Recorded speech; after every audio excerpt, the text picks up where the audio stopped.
Omicron ला लेके पूरा देश अलर्ट मोड में है। विश्व स्वास्थ्य संगठन हा ओमिक्रॉन ला कैटेगरी ऑफ कंसर्न में रखे है।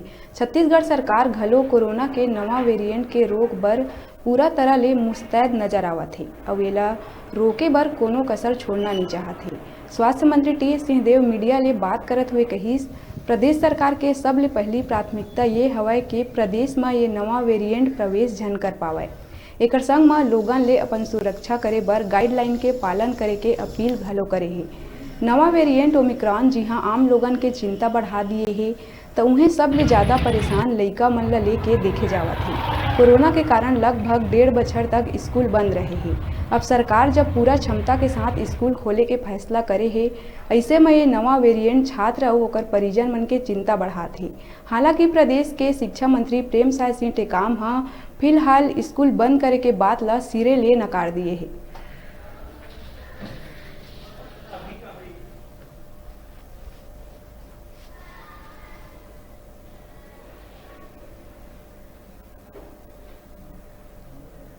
जो द्वार है प्रवेश का, वो विदेश से आने वाले लोग जहां भी उतरते हैं, हवाई जहाज़ों से, बंदरगाह में, पानी के जहाज़ों से अगर आते हैं, रोड मार्ग से अगर आते हैं, सबसे पहला चेक पॉइंट है देश में आने वाले नागरिकों को रोकना। दूसरा चेक पॉइंट है राज्यों में आने वाले नागरिकों की चेकिंग बढ़ा देना, जो राज्य शासन अपनी ओर से करेगी। और वही स्थिति आज भी है कि बाहर से आने वालों की लगातार निगरानी, किसी को भी कोरोना जैसे लक्षण हो, सर्दी, खांसी, बुखार, RT-PCR टेस्ट करा लेना चाहिए। अपने तरफ से हम लोगों ने डायरेक्शन दे रखे हैं कि OPD में सामान्य रूप से जो मरीज आते हैं अपना चेकअप कराने के लिए, उनमें से जितने लोग सर्दी, खांसी, बुखार वाले आ रहे हैं, आप उनका RT-PCR टेस्ट अवश्य कराइए। हमको पता कैसे चलेगा? बाद में पता चला तब तो फैल चुका। फैलने से रोकेंगे कैसे कि आज मेरा टेस्ट करा लीजिए तो मैं आप लोगों के बीच में ना जा सकूं। मेरा टेस्ट नहीं हुआ, मैं आप लोगों के बीच में गया, मैंने आपको दे दिया। यही तो है उसको रोकने का रास्ता। तो उसको रोकने के लिए विदेश से आने वाले, प्रदेश में आने वाले लक्षण रहित लोगों को और कोई भी ऐसे लोगों से संपर्क में आया हो, भले लक्षण हो चाहे नहीं हो, टेस्ट कराना चाहिए। दूसरा कि जो कोविड अप्रोप्रिएट बिहेवियर कहते हैं, भीड़ भाड़ की जगहों से बचना। आज हमने बड़े भीड़ का एक कार्यक्रम किया, सब साथ साथ सटे सटे बैठे थे।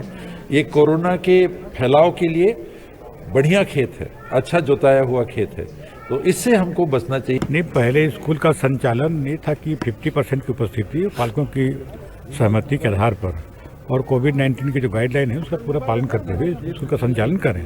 शहरी क्षेत्र में जो निर्वाचित प्रतिनिधि हैं, वार्ड मेंबर, बाकी सब लोग, और ग्रामीण क्षेत्र में सरपंच और प्रतिनिधि के सहयोग से संचालन करेंगे। लेकिन देखा गया कि अब अभी कोविड की संक्रमण कम है, तो ऐसी स्थिति में चूँकि ग्रामीण क्षेत्र में 50% की था उपस्थिति, लेकिन उसके बावजूद पूरे फुल बच्चे उसमें आ रहे थे और ये सुझाव आया कि उसको पूरी तरह से खोल दिया जाए।